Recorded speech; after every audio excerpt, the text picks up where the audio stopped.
हरिओम नमस्कार मित्रों, प्रणाम। जय श्री राम। मित्रों, पुनः एक बार आपका स्वागत करता हूं श्री शिव शक्ति आध्यात्मिक चैनल पर।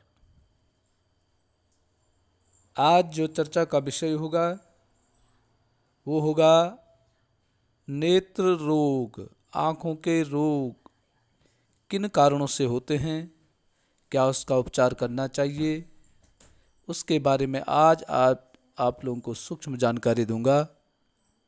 आपसे निवेदन, यदि आपने अभी तक चैनल को सब्सक्राइब नहीं किया है, चैनल को सब्सक्राइब करें, वीडियो पूरा देखें और अधिक से अधिक शेयर करें, जो कि अन्य लोग भी लाभ प्राप्त कर सकें।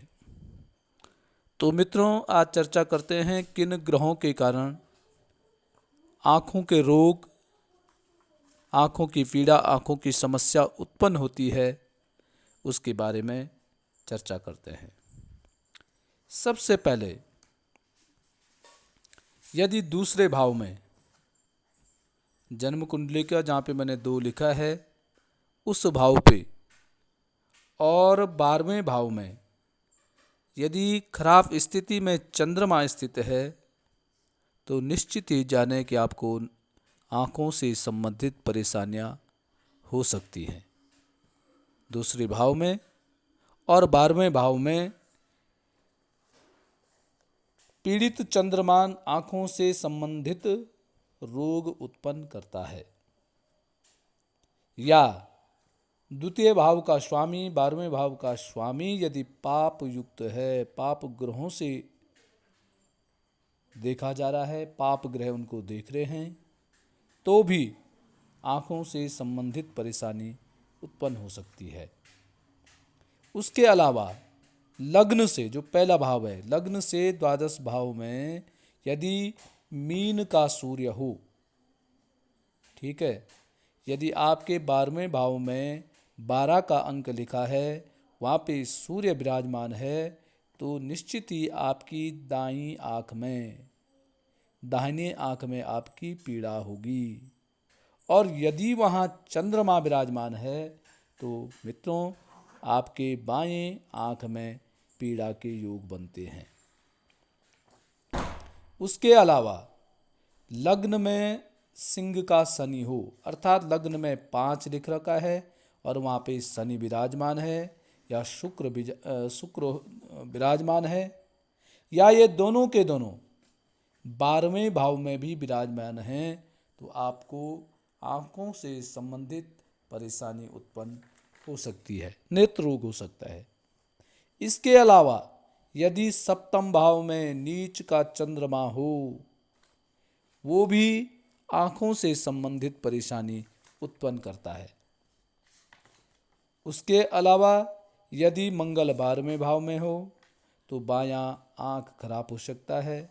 यदि शनि 12वें भाव में हो, तो दाहिने आँख में पीड़ा हो सकती है।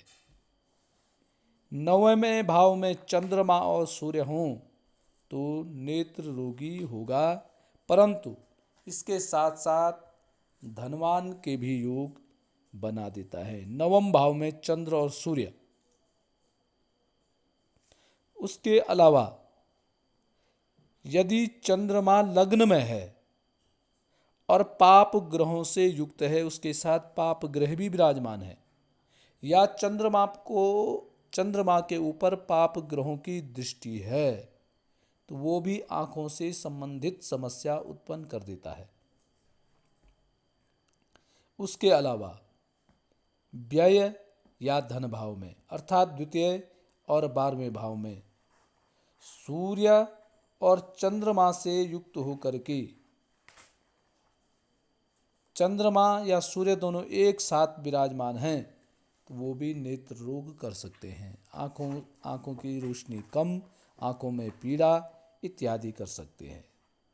और कभी कभी ये भी देखा जाता है कि व्यय भाव में, 12वें भाव में यदि शुक्र ग्रह विराजमान है, तो 12वें भाव का शुक्र भी नेत्र रोग, आँखों की पीड़ा उत्पन्न कर देता है।